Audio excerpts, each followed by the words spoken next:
घरामध्ये जर कोबी पडलेला असेल ना तर आजच हे व्हेज मंचुरियन करून पहा. एकदम साध्या आणि सोप्या पद्धतीने कसं करायचं ते मी तुम्हाला सांगते. इथं मी कोबी आहे ना किसून घेतलेला आहे, एकदम बारीक असा किसून घेतलेला आहे. त्याच्यामध्ये मीठ टाकून आहे ना मिक्स करून 10 ते 15 मिनटं पाणी सुटेपर्यंत त्याला आहे ना साईडला ठेवून द्यायचं आहे. त्याच्यानंतरच्या भांड्यामध्ये अद्रक लसूण आणि आहे ना 2-4 हिरव्या मिरच्या टाकून आहे ना चांगली पेस्ट करून घ्यायची त्याची बारीक.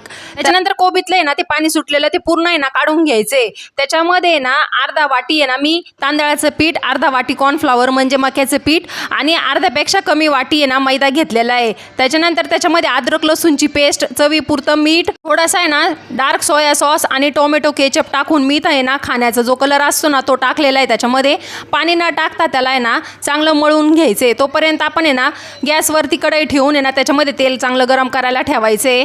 आपण जसे भजे सोडतो ना तसे याचे भजे सोडून घ्यायचे तेलामध्ये आणि कमी गॅसवर आहे ना याला चांगलं लालसर होऊस्तर आहे ना तळून घ्यायचे. एकदम आतमधून सॉफ्ट आणि वरतून कुरकुरीत. टोमॅटो केचप नाही तर शेजवान चटणी बरोबर मुलांना खायला द्यायचं. मुलं आहे ना एकदम आवडीने खातील.